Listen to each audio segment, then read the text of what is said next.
ओम नमोरियंताणम नमो सिद्धाणम नमो आर्याणम नमो वज्रायाणम नमो लोहे सवसाहुणम। मंगलम भगवान वीरो मंगलम गौतमो गणी मंगलम कुंद कुंदार्यो जैन धर्मोस्तु मंगलम। ओंकार बिंदु संयुक्तम नित्यं जायन्ति योगिना कामदं मोक्षदं चैव ओंकाराय नमो नमः।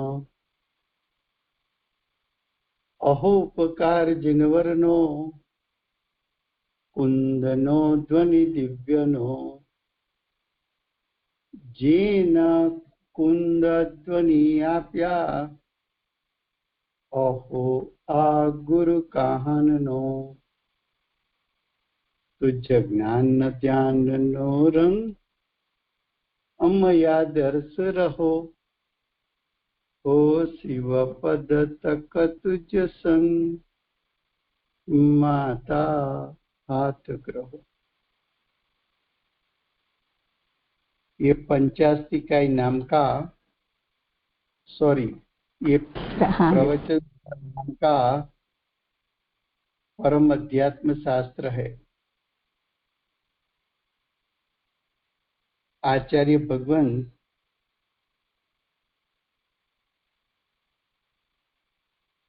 मांगलिक करके प्रतिज्ञा की है। विशुद्ध दर्शन ज्ञान जिसमें मुख्य है ऐसा साम्य कि जिसका फल निर्वाण है।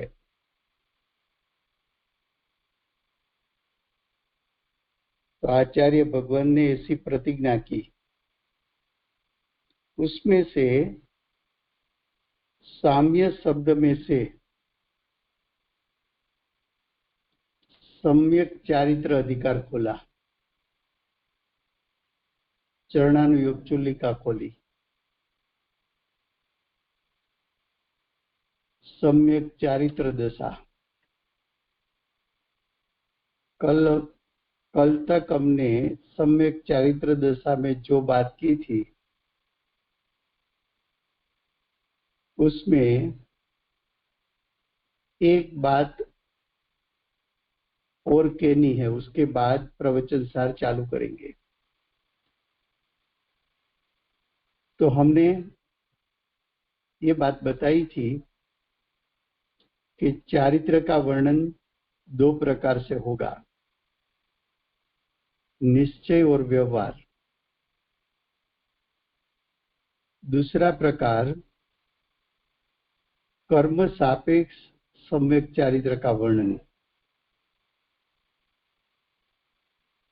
अब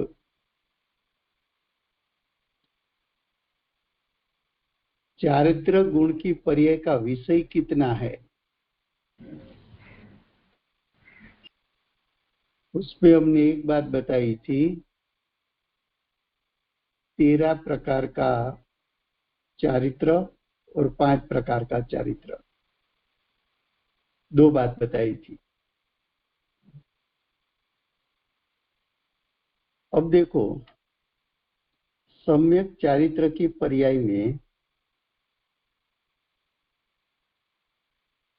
चाहे 5 महाव्रत का वर्णन हो, 5 समिति का वर्णन हो, 5 इंद्रिय जय का वर्णन हो, 5 आचार का वर्णन हो, 3 गुप्ती, 6 आवश्यक, 10 लक्षण धर्म, 12 भावना, 12 प्रकार के तप,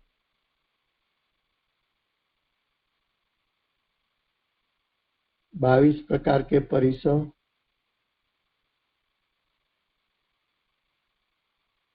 28 प्रकार के मूल गुण,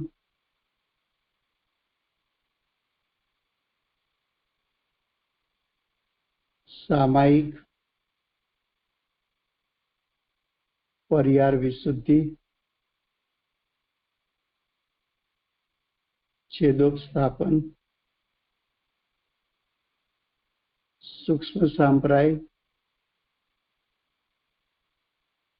यथाख्यात चारित्र, प्रतिक्रमण, प्रत्याख्यान, आलोचना, समाधि भक्ति, प्रायश्चित, सदुपयोग, सच्चे देव शास्त्र गुरु का आराधन,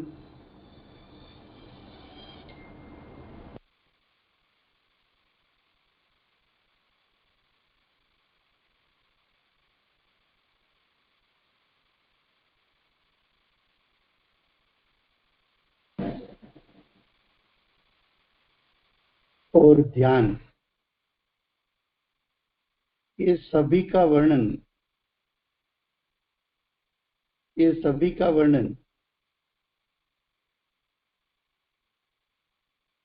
निश्चय पूर्वक व्यवहार से हो सकता है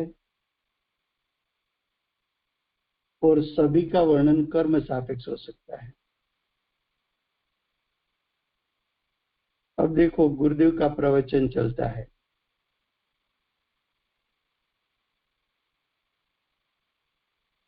समझ लो समय साथ चलता है, तो वहां गुरुदेव जो वर्णन करेंगे वो सम्यक दृष्टि के चारित्र का वर्णन करेंगे। पुरुषार्थ सिद्धि उपाय है, तो गुरुदेव श्रावक के चारित्र का वर्णन करेंगे। रत्नकर्ण श्रावक आचार्य है, तो गुरुदेव श्रावक का वर्णन करेंगे। नियमसार है, छठे सातवें गुणस्थान वाले मुनिराज का वर्णन करेंगे। ऐसा जो जो शास्त्र में जो जो विषय है उसका वर्णन करेंगे। लेकिन समझ लो कि 5 महाव्रत है, उसमें से समझ लो अहिंसा व्रत का वर्णन करना है, तो अहिंसा व्रत का वर्णन करना है तो आपको पहले ये देखना है कि श्रावक का वर्णन करना है या मुनि का वर्णन करना है, श्रावक के चारित्र का वर्णन करना है कि मुनि के चारित्र का वर्णन करना है।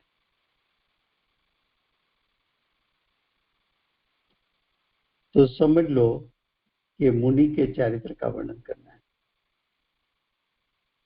तो मुनिराज का चारित्र उसका वर्णन कैसे करेंगे? क्योंकि एक वर्णन होता है निश्चय पूर्वक व्यवहार का,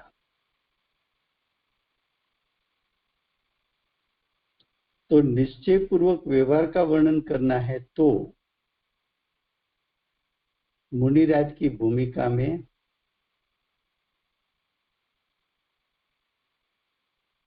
सम्यक दर्शन सम्यक ज्ञान के साथ गुरुदेव सकल चारित्र का वर्णन करेंगे। वो शुद्धता का वर्णन हुआ, व्रत के स्वरूप में शुद्धता का वर्णन हुआ। ऐसे मुनिराज सविकल दशा में आए तो 5 प्रकार के व्रत का शुभ भाव का वर्णन होगा, और शुभ भाव में से मानो कि अहिंसा व्रत का वर्णन चलता है।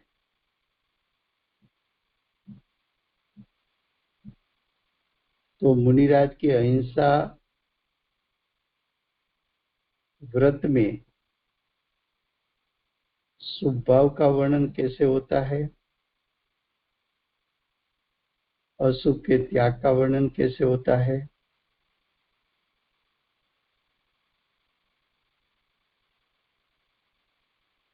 शरीर की क्रिया का वर्णन कैसे होता है?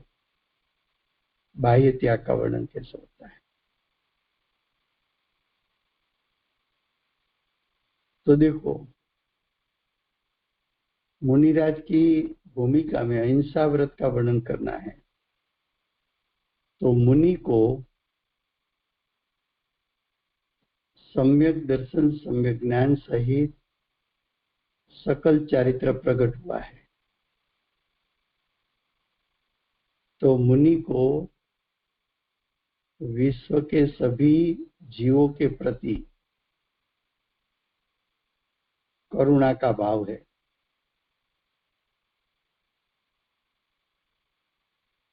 छह काय के जीवों को प्रतिरक्षा का भाव है।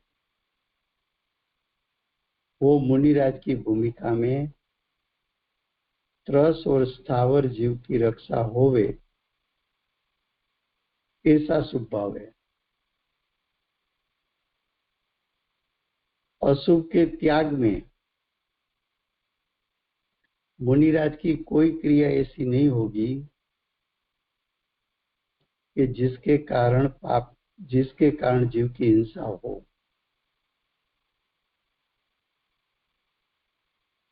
तो जो 5 प्रकार के पाप है उसमें एक हिंसा है। तो मुनिराज के निमित्त से त्रस और स्थावर दो में से किसी जीव की हिंसा नहीं होगी।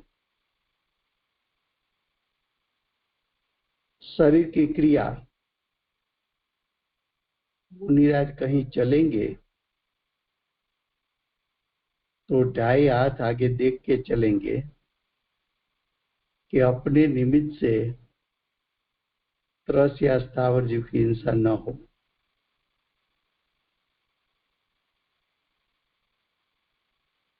मुनिराज कहीं पत्थर की शिला पर बैठने के लिए स्थान लिया तो अपनी पीछे से वो भूमि को साफ करके बैठेंगे कि उसके निमित्त से त्रस स्थावर जीव की हिंसा न हो। मुनिराज ने आहार लिया तो मुनिराज का आहार कोई ऐसा न हो, ऐसा निर्दोष आहार होना चाहिए कि जिसमें कहीं भी त्रस या स्थावर जीव की हिंसा न हो।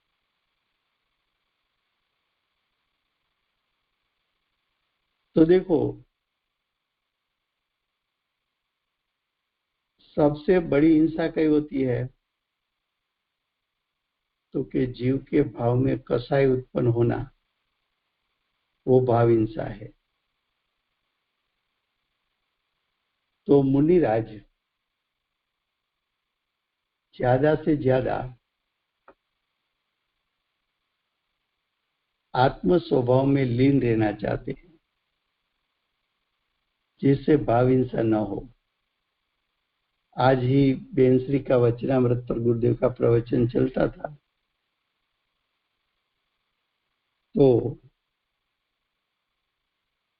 गुरुदेव ने कहा कि मुनिराज अंत मुहूर्त काल में हजारों बार आत्मा की अनुभूति करते हैं। कितने समय में? अंत मुहूर्त काल में। तो अंत मुहूर्त काल 48 मिनट करता कम समय, उसमें मुनिराज कितनी बार विनायक स्वभाव का अनुसंधान करेंगे, कितनी बार विनायक में डुबकी लगाएंगे, कितनी बार अतीन्द्रिय ज्ञान और अतीन्द्रिय सुख से भीगे हो जाएंगे, कितनी बार स्वसंवेदन करेंगे, कितनी बार परिणाम की शुद्धता का वेदन करेंगे,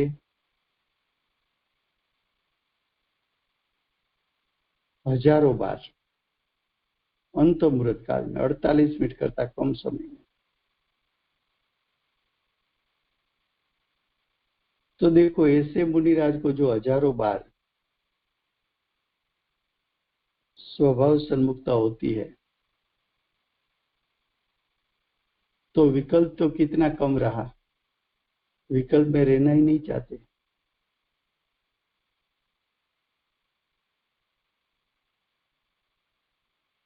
विकल्प आया वो भाव हिंसा है, लेकिन मुनिराज को भाव हिंसा से बचकर विनायक स्वभाव में रहना है। तो जितने चारित्र के भेद हैं, जितने प्रकार से चारित्र का वर्णन किया है, सभी को आपको निश्चय पूर्वक व्यवहार में उतारना है और सभी का वर्णन कर्म सापेक्ष करना है। तो यहां तक जो बात बताई वो सम्यक चारित्र, उसको जनरलाइज करके बात बताई कि ऐसा चारित्र का स्वरूप होता है। अब अभी से हम प्रवचन सार शुरू करते हैं। प्रवचन सार का प्रथम पेज पर ओम लिखा है। ओम का अर्थ होता है पंच परमेष्टि। पंच यानी पांच, परमेष्टि यानी परम इष्ट। विश्व में पांच परम इष्ट है। अर्यंत परमात्मा, सिद्ध परमात्मा, आचार्य उपाध्याय साधु।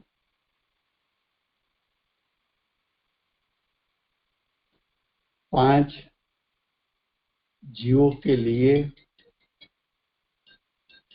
परम इष्ट होते हैं।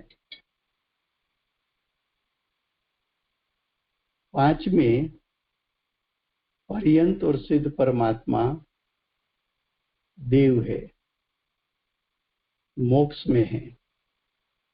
अर्यंत और सिद्ध, अर्यंत को भाव मोक्ष है, सिद्ध को भाव मोक्ष और द्रव्य मोक्ष दोनों है। तो पंच परमेष्टि में अर्यंत सिद्ध मोक्ष पद है, आचार्य उपाध्याय साधु मोक्ष मार्ग है।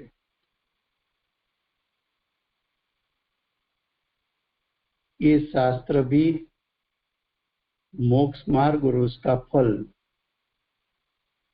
मोक्ष दिखाने वाले हैं।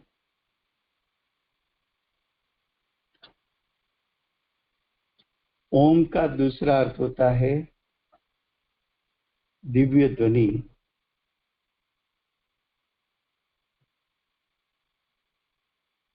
भगवान की दिव्य ध्वनि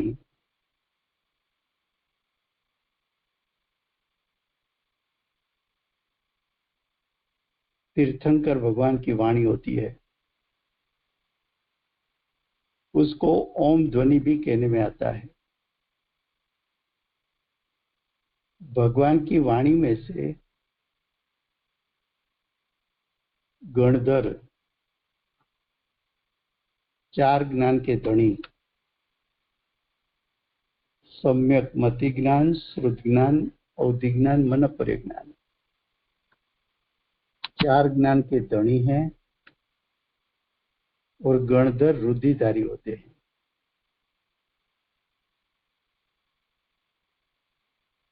गणधर तद्भव मोक्ष में जाने वाले होते हैं। ऐसे गणधर भगवान की वाणी सुनकर 12 अंक 14 पुरुष शास्त्र की रचना करते हैं। तो शास्त्रों की रचना, उसका मूल स्रोत दिव्य ध्वनि है,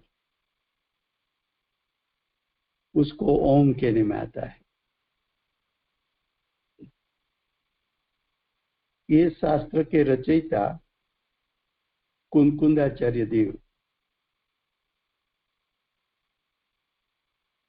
महाविद्य क्षेत्र के वर्तमान प्रथम तीर्थंकर सिमंदर भगवान,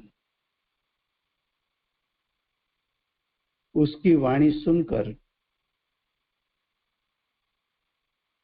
दिव्य ध्वनि को अपने हृदय में समाकर और अपनी श्रुत लब्धि में भगवान की दिव्य ध्वनि को अवधारण करके रुद्धिधारी महासमर्थाचार्य कुंकुंदाचार्य देव भव्य जीवों के लिए महाविद्य क्षेत्र से दिव्य ध्वनि लाकर दिव्य ध्वनि का सार ये प्रवचन सार में भरा है।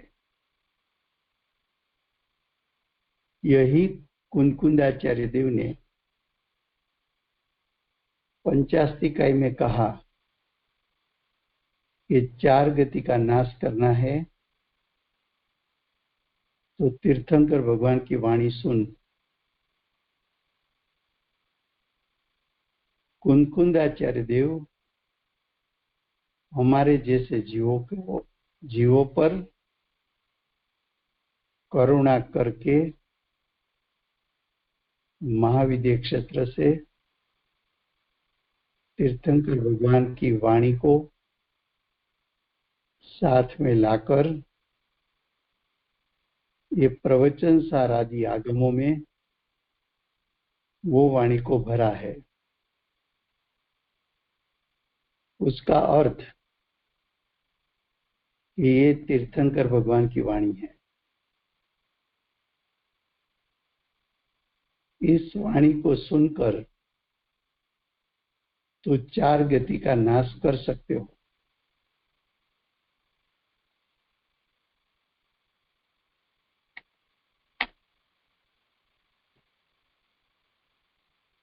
हमारे पूज्य गुरुदेव और बेनश्री लंबे समय अगले भव में महाविद्य क्षेत्र में रहे, बार बार तीर्थंकर भगवान का उपदेश सुना,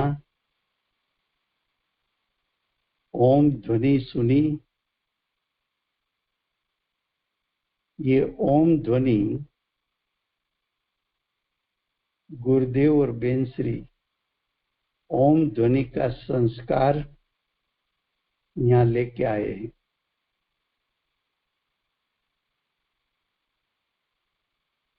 ओम ध्वनि का संस्कार पाया था, इसलिए कुंकुंदाचार्य देव के आगमों का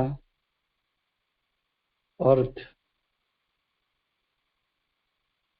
पूज्य गुरुदेव उसमें से निकाल सके, क्योंकि पूर्व संस्कार का जोर था।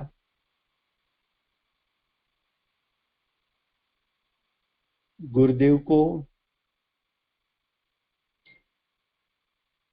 यहाँ भरत क्षेत्र में ओम ध्वनि का भड़कार आता था।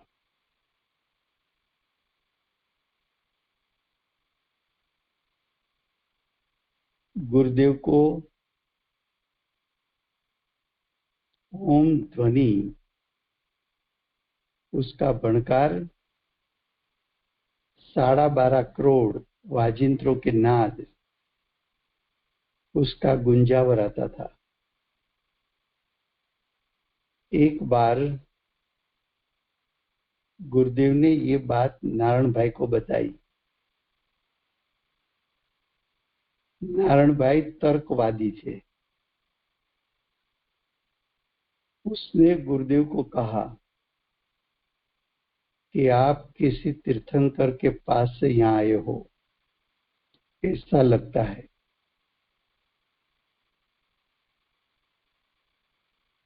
तो अपने गुरुदेव ओम ध्वनि के संस्कार लाए हैं। ओम ध्वनि का भणकार आता था। ओम ध्वनि के संस्कार के कारण कुंकुंदाचार्यदेव आदि आचार्यों रचित शास्त्रों के भाव पूर्व संस्कार के जोर के कारण और अनुभूति के साथ मिलाकर गुरुदेव ने अर्थ निकाले। गुरुदेव के मुख से भविष्य में जब गुरुदेव तीर्थंकर होंगे तब उसके श्रीमुख से भी दिव्य ध्वनि छूटने वाली है। बेंसरी ने पूर्व भव में बार बार लंबे समय सिमंदर भगवान की दिव्य ध्वनि सुनी है। उसका संस्कार साथ में लेके आए।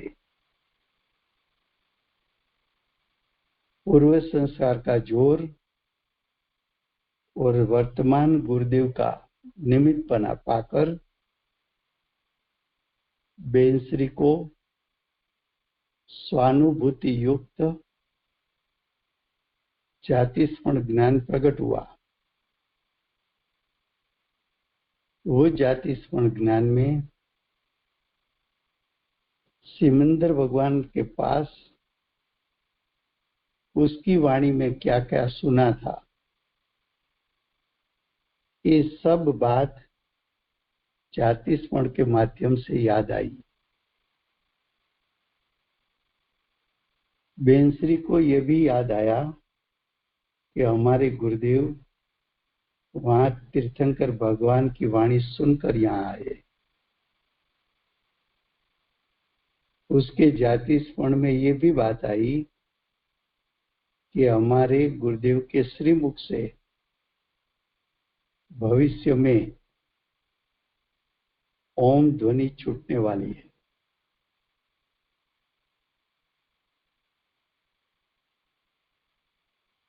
और जब गुरुदेव के श्रीमुख से ओम ध्वनि छूटेगी तब बेंसरी 12 अंक 14 पुरों की रचना करेंगे।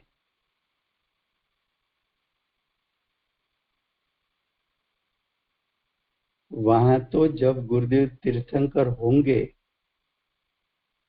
तब माता जी शास्त्र रचना करेंगे, लेकिन यहाँ भी गुरुदेव की वाणी छूटी तो बेंसरी ने पूज्य गुरुदेव के समय सार पर गुरुदेव ने जो प्रवचन दिया उसका संकलन किया।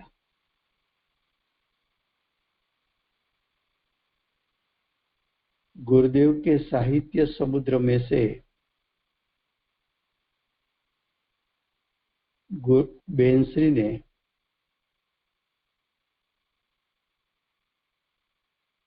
गुरुदेव के साहित्य समुद्र में से बेंसरी ने प्रयोजन भूत बोल निकाल कर गुरुदेव के वचनामृत की अमृत भेंट मुमुक्षु समाज को दी। ऐसी रचना वर्तमान में हुई और गुरुदेव की वाणी से स्वयं को आत्मा अनुभव हुआ और आत्मा अनुभव पूर्वक अतीन्द्रिय ज्ञान और अतीन्द्रिय सुख से भीगे हुए बेनश्री का द्रव्य स्रोत छूटा। ब्रह्मचारी बहनों ने बेनश्री के बोल लिख लिए,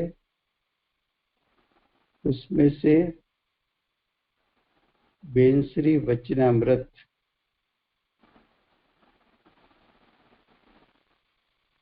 के जिस पर यानी शिष्य के वचनामृत पर गुरुदेव ने पूरे उमंग से, पूरे उल्लास से, पूरे भाव खोलकर गुरुदेव ने प्रवचन दिया। ये सब ओम ध्वनि का प्रताप है। मतलब सब ओम शब्द, ओम शब्द हमारे शासन के साथ बहुत से प्रकार से जुड़ा हुआ है।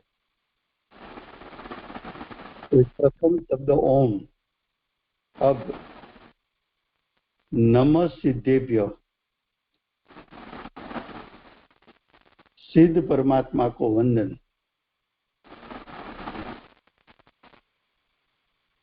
सिद्ध भगवान को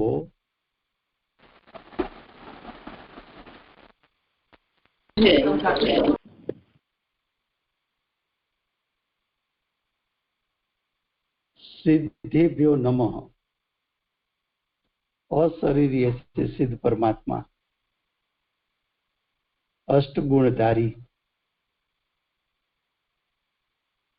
अनंत चतुष्टय के धारक सिद्ध परमात्मा को वंदन हो। अब नमो अनेकांत अनेकांताय।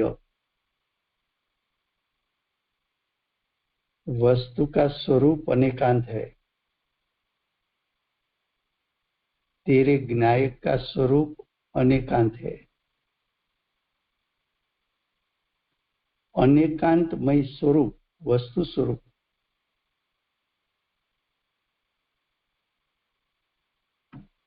उसको वंदन किया।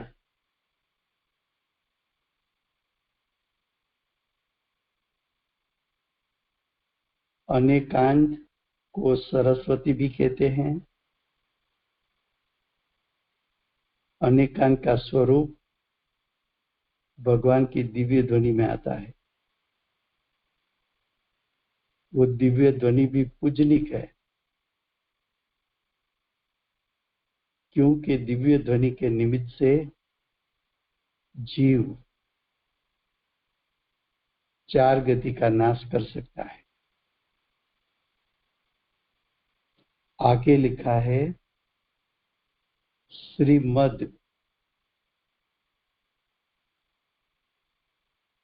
भावश्रुत और द्रव्य श्रुत के धारक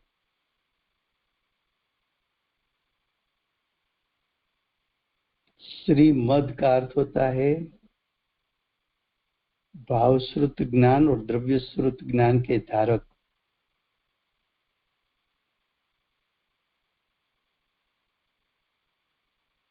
भगवत, भगवत कहता वैरागवान, वितराग स्वरूप। कुंदाचार्य देव, आचार्य का अर्थ होता है 36 गुण वाले।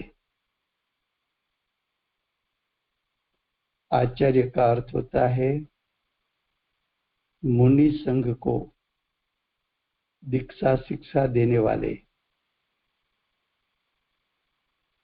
आचार्य का अर्थ होता है मुनि संघ को दौड़ने वाले। कुंदाचार्य देव मुनिपना में सर्वोत्कृष्ट पद आचार्य पद को प्राप्त उसने किया था। ऐसे कुंकुंदाचार्य देव प्रणीत, प्रणीत का अर्थ है रचित, एक ग्रंथ की रचना करने वाले वर्तमान काल के महासमर्थ आचार्य। आगे कहा है श्री प्रवचन सार, ये शास्त्र की रचना श्री भावश्रुत ज्ञान पूर्वक द्रव्यश्रुत छूटा, भावश्रुत ज्ञान पूर्वक द्रव्यश्रुत ज्ञान छूटा, उसमें प्र का अर्थ है सर्वोत्कृष्ट, उत्कृष्ट, सर्वोत्कृष्ट वचन। सर्वोत्कृष्ट वचन होते हैं दिव्य ध्वनि, तीर्थंकर भगवान की वाणी। तो तीर्थंकर भगवान की वाणी, उसका सार, उसको प्रवचन सार कहते हैं।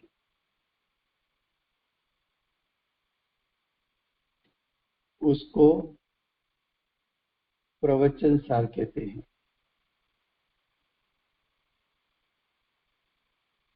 जिनेन्द्र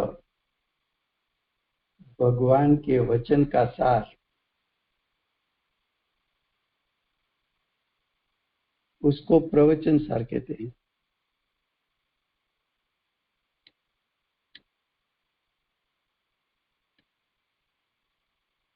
प्रवचन सार को जिन वचन का सार भी कहने में आता है, उसको दिव्य ध्वनि का सार भी कह सकते हो। और ऐसे भगवान की वाणी कुंकुंदाचार्य देव ने पंचास्तिकाय में बताया ना, ये तीर्थंकर भगवान की वाणी सुन चार गति का नाश होगा। आचार्य भगवान ने कहा तुम सभी के लिए मैं साक्षात महाविद्य क्षेत्र में जाकर सिमंदर भगवान के पास से दिव्य ध्वनि लाया हूं। ये दिव्य ध्वनि का सार ये शास्त्र में मैंने भरा है। ये शास्त्र पढ़ या तीर्थंकर भगवान की वाणी सुन, दोनों बात समान है। ये तीर्थंकर भगवान की वाणी का ही सार है।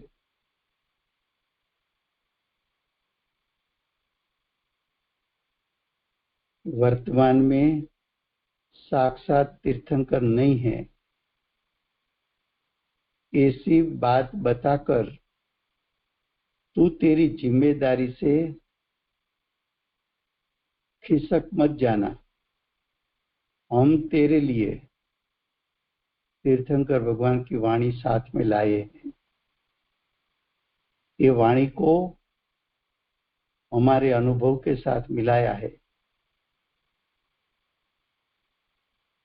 इसका अर्थ ये है कि ये शास्त्र गंभीर है। तीर्थंकर भगवान की वाणी है। तुझे भगवान की वाणी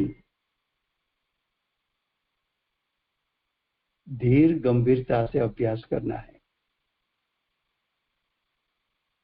इस वाणी में ऐसा सामर्थ्य है, इस वाणी में ऐसा निमित्त रूप सामर्थ्य है कि तुझे मोक्ष मार्ग और उसका फल प्रकट करा सके।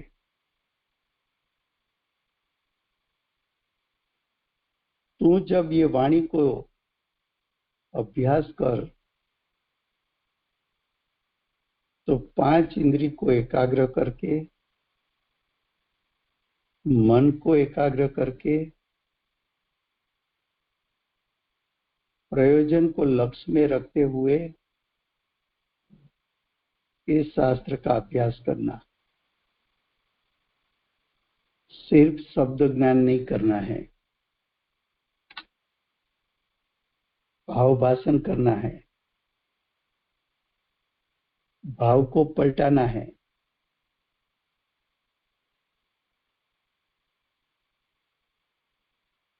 अब बीच में एक लिखा है, उसका अर्थ है प्रथम अधिकार।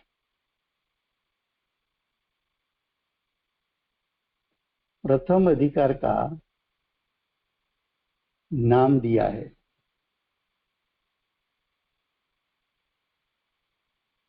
ज्ञान तत्व प्रज्ञापन।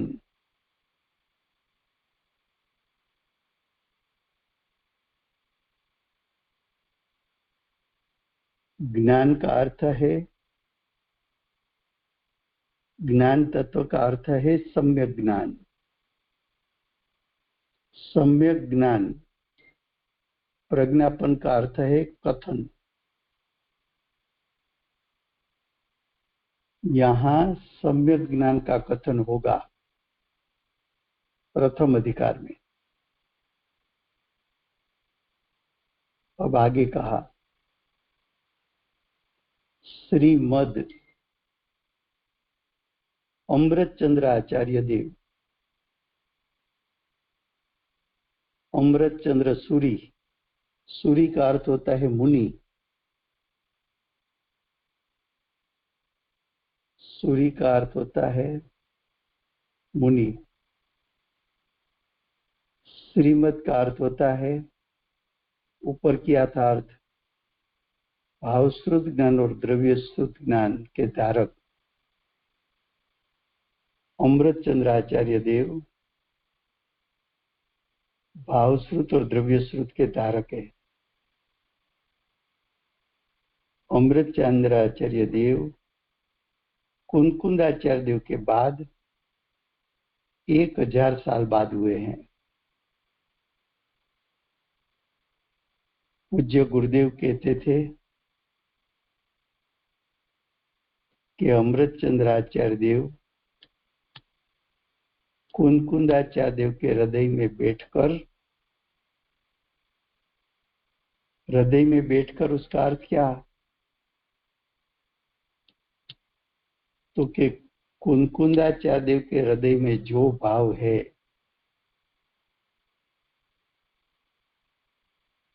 उस भाव को उसी प्रकार समझकर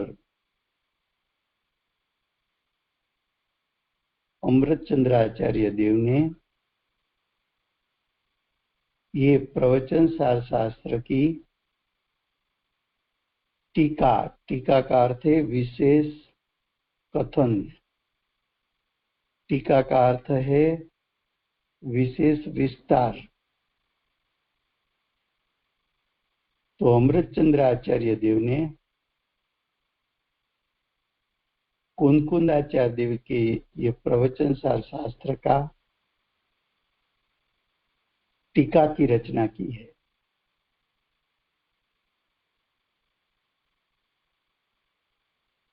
इसकी जो ये रचना है, टीका की रचना है, उसका नाम है तत्व प्रदीपिका। तत्व प्रदीपिका, ये रचना संस्कृत में है। ये रचना संस्कृत में है।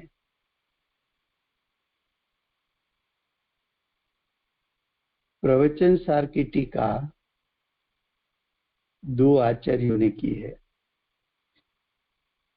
एक अमृत चंद्र आचार्य देव और दूसरा जयसेन आचार्य देव।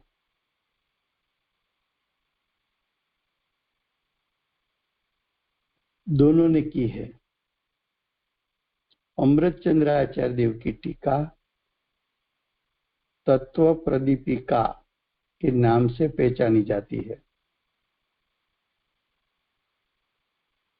जयसेन आचार्य की टीका तात्पर्य वृत्ति टीका के नाम से पहचानी जाती है।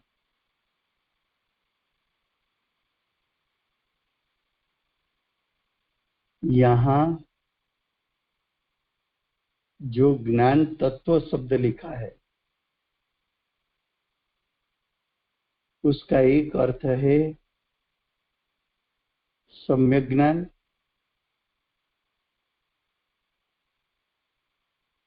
उसको भावशुद्ध ज्ञान भी कहते हैं। केवल ज्ञान को भी आप सम्यक ज्ञान कह सकते हो। सम्यक का अर्थ होता है यथार्थ ज्ञान। ये शास्त्र में सम्यक ज्ञान के रूप में मुख्य रूप से केवल ज्ञान लेना है, शाही ज्ञान लेना है। विषय आएगा तब उसका विस्तार होगा।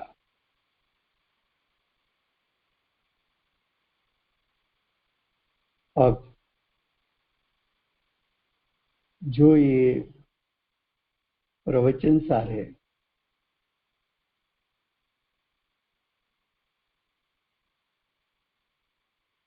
उसमें जो मूल गाथा उसकी रचना कुंकुंदाचार्य देव ने की।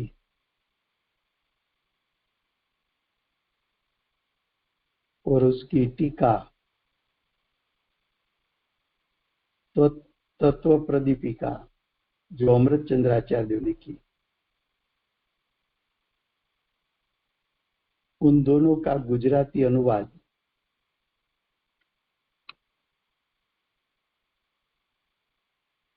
पूज्य बेन श्री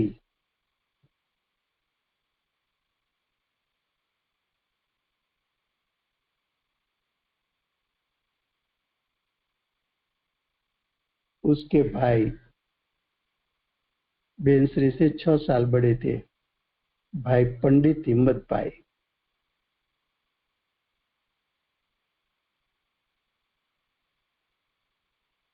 हिम्मत भाई ने गुजराती अनुवाद किया है।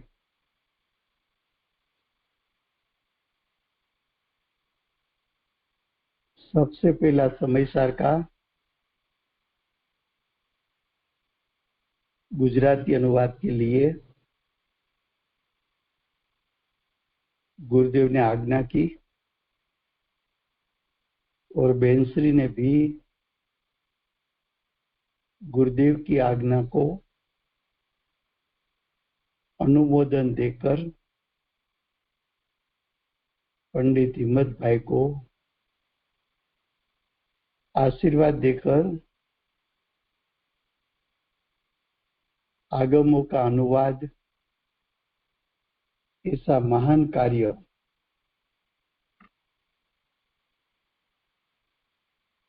करने का लाभ मिलता है तो उसके लिए ना मत बोलना, ऐसा बेनश्री ने कहा था पंडित हिम्मत भाई को।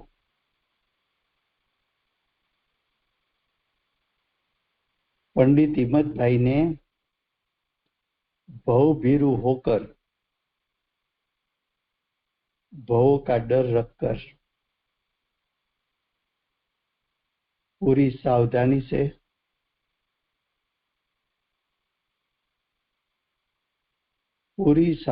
से संस्कृत भाषा का ज्ञान, गुजराती भाषा का ज्ञान,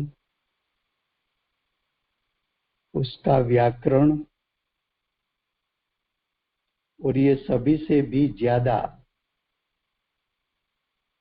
जिस पर वजन देना चाहिए, वेटेज देना चाहिए,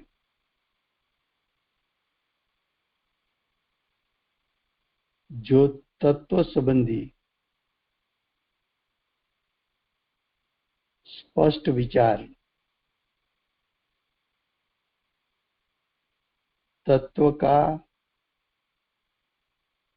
कहीं विपरीत अर्थ न निकल जाए,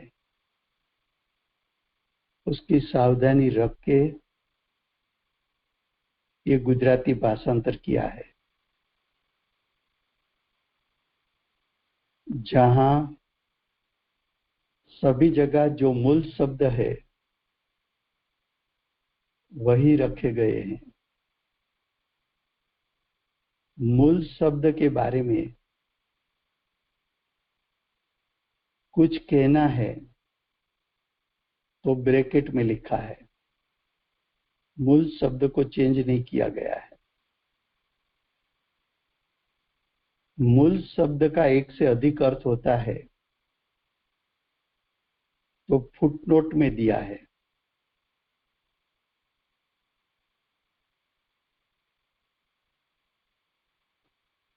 और फुटनोट में एक से अधिक शब्द में से यहाँ कौन सा ज्यादा अर्थ बैठता है उसका भी ध्यान केंद्रित किया है। कोई आध्यात्मिक भारेखम शब्द हो तो उसका सरल अर्थ कैसा होता है वो भी फुटनोट में दिया है। ये भाषांतरों अनेक बार गुरुदेव ने प्रवचन दिया तो गुरुदेव की नजर से इसमें से कोई भी बात बाहर नहीं है।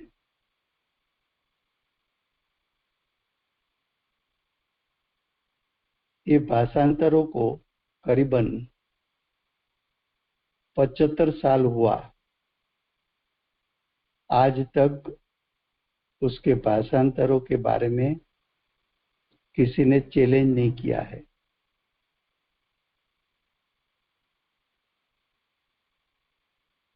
और ये गुजराती भाषांतर नहीं हुआ होता तो शायद हम लोग भी ऐसे वर्तमान काल के सर्वोत्कृष्ट आगमों से दूर रह जाते।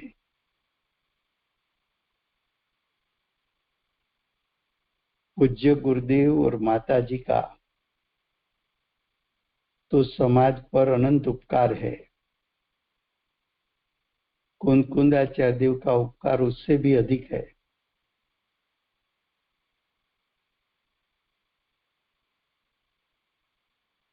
और गुजराती भाषांतर करके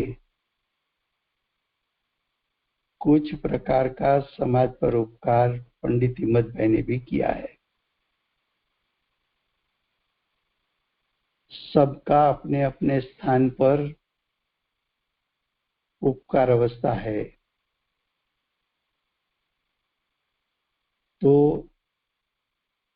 कल से यहाँ से प्रवचन सार आगे चलेगा। समय हुआ है, 2-3 मिनट है। 2-3 मिनट है। किसी का प्रश्न है तो રાજુભાઈ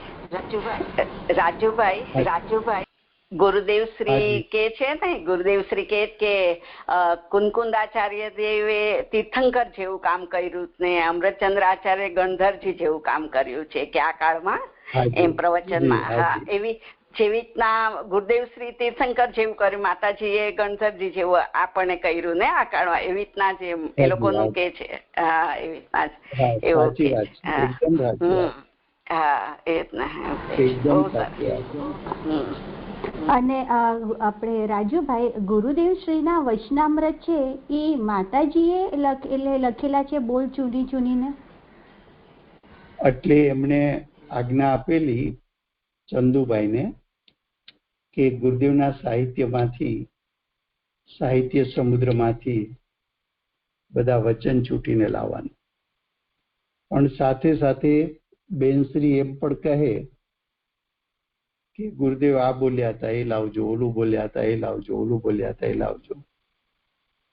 પછી ગુરુદેવના મૂળ શબ્દ હોય એ શોધીને ચંદુભાઈ લાવે, પછી પંડિત હિંમતભાઈ જોવે, બધું બરાબર લાગે પછી બેનશ્રીને બતાવે, બેનશ્રી પાછા જોઈ જાય, ત્યાર પછી એ ગુરુદેવના વચનામૃત જે છે એ ફાઇનલ થાય. બહુ સરસ. એકચ્યુઅલી એવું ગુરુદેવ તો બેનશ્રીના વચનામૃત સંગેમરમરમાં કોતરવા માટે દેવીલય પેલા આજ્ઞા કરતા ગયા હતા. પણ બેનશ્રીને ગુરુ ભક્તિ એટલી ને એટલે એને એમ થયું કે અમારા વચનામૃત હોય તો પેલા ગુરુદેવના હોવા જોઈએ. ગુરુદેવ તો કોઈ દિવસ પોતાના શ્રીમુખેથી એમ તો બોલવાના જ નથી કે મારા વચનામૃત કંડારો. કોઈ જ્ઞાની એવું ના બોલે. પણ ગુરુ પ્રત્યે શિષ્યને ભાવ ના આવે એવું પણ ન બને.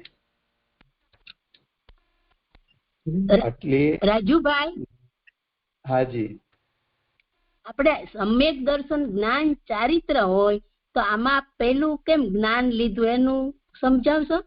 આવશે આવશે આવશે આવશે. ઠીક, હા, બરાબર બરાબર.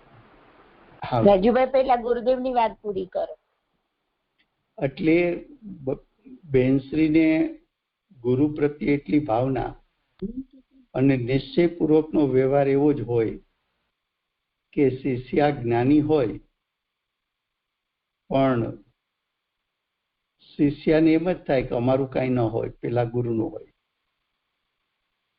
એટલે બેનશ્રીને એમ હતું કે વચનામૃત કોતરાય તો પેલા ગુરુદેવના કોતરાય, અને પછી બેનશ્રીના તો ગુરુદેવ આજ્ઞા કરી ગયા હતા એટલે ગુરુદેવ બોલ્યા હોય પછી બેનશ્રી ના નહોતા બોલતા ક્યારેય.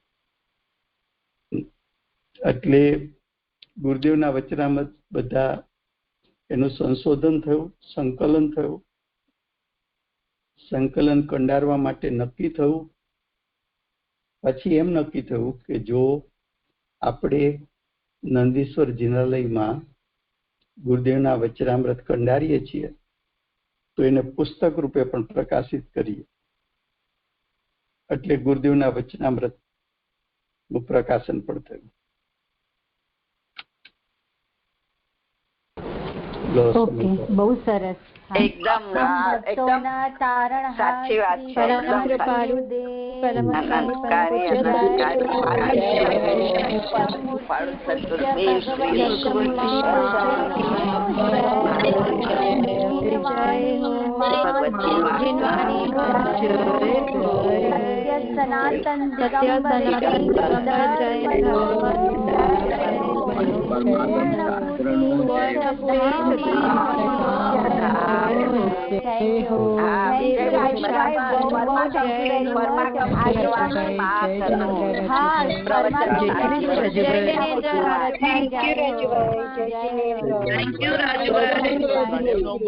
પ્રણવનો આપણે આપણા વખતે થયું એટલે માટે તો આપણે આ બધું